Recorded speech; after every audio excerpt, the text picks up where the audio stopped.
আসন্ন জাতীয় সংসদ নির্বাচনে যাতে আইন শৃঙ্খলা পরিস্থিতির অবনতি না ঘটে সে বিষয়ে র্যাবের তৎপরতা অব্যাহত থাকবে বলে জানিয়েছেন বাহিনীর মহাপরিচালক এ.কে.এম. শহীদুর রহমান।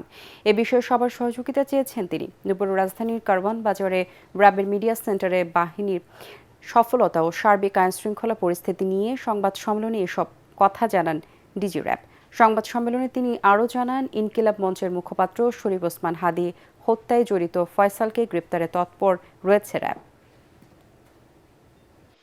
এই মামলায় যে মূল আসামি ফয়সাল, আমরা তার অবস্থান শনাক্ত করার চেষ্টা করতেছি, সেটা আপনার প্রযুক্তির মাধ্যমে হোক, ম্যানুয়াল সোর্সের মাধ্যমে হোক।